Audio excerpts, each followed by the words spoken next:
सिर्फ माँ होती है जिसका स्थान कोई नहीं ले सकता है।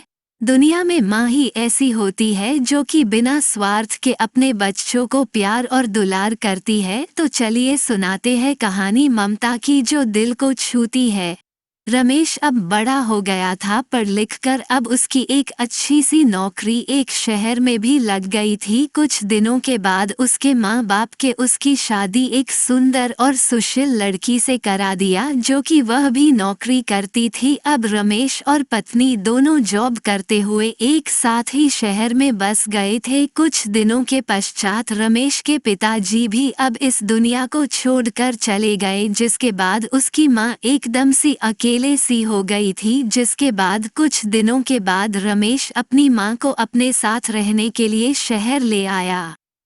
जिसके बाद शहर में आकर रमेश की माँ खुद को एकदम अकेले पाती थी। इस तरह उन्हें भी अच्छा नहीं लगता था, लेकिन एक माँ अपने बेटे की हमेशा खुशी ही चाहती है। सो धीरे धीरे वो शहर में रहना भी सीख गई थी। लेकिन रमेश और उसकी पत्नी हमेशा अपनी माँ को समझाते रहते थे कि ऐसा मत करो, ये मत करो। मतलब कि वे अपने आगे माँ को गांव की एक तरह से गंवार ही समझते थे। लेकिन माँ की दिल तो हमेशा से अपने बच्चों के लिए बड़ा ही होता है। सो वे सभी बातें चुपचाप सुनकर हाँ में हाँ मिलाकर रह जाती थी। एक दिन की बात है, सुबह रमेश की पत्नी को ऑफिस जल्दी जाना था। सो वो सब कुछ जल्दी से तैयार करके रमेश का खाना पैक करके ऑफिस चली गई। फिर इसके बाद रमेश भी जल्दी जल्दी तैयार होकर ऑफिस निकल गया था। फिर कुछ समय बाद रमेश की माँ ने देखा कि उसका बेटा तो खाने का लंच बॉक्स तो घर पर ही भूल गया है। तो माँ ने बिना देर करते हुए फटाफट ऑफिस पहुंच गई और पास में एक कुर्सी पर बैठ गई, क्योंकि कंपनी में बाहर के व्यक्तियों को अंदर जाने के लिए मना था। सो फिर बेटे को दिक्कत ना हो इसलिए फोन न करके मैसेज किया। लेकिन रमेश अपने काम में बिजी था, सो माँ के मैसेज पर ज्यादा ध्यान ना दिया। लेकिन उसकी माँ बाहर कब से उसका इंतजार कर रही थी। इस तरह कई घंटे बीत गया और इस बीच कई मैसेज भी किया, लेकिन रमेश का कोई उत्तर नहीं आ रहा था। इस तरह रमेश की माँ को चिंता होने लगी थी। लेकिन रमेश अपनी माँ के कई मैसेज आने के बाद वो अंदर ही अंदर खूब गुस्सा होने लगा था। आज तो उसने तय कर लिया था कि आज घर जाकर माँ को खूब अच्छे तरह से समझा देगा कि यह उसका गांव नहीं है जो कुछ भी मनमानी करती रहेगी। और इस तरह शाम हो गया। अब रमेश घर जाने के लिए कंपनी के बाहर निकला तो देखा तो उसकी माँ तो यही खड़ी है, जिसे देखकर उसका गुस्सा अब 7वें आसमान पर था और बिना कुछ पूछे ही अपनी माँ को डांट फटकारने लगा कि पहले तब घर में खाली बैठे बैठे मैसेज से परेशान करती रहती है और अब तो उसके कंपनी में भी आ गई है। आखिर उनका ये गांव नहीं है जो मनमानी करती रहेगी।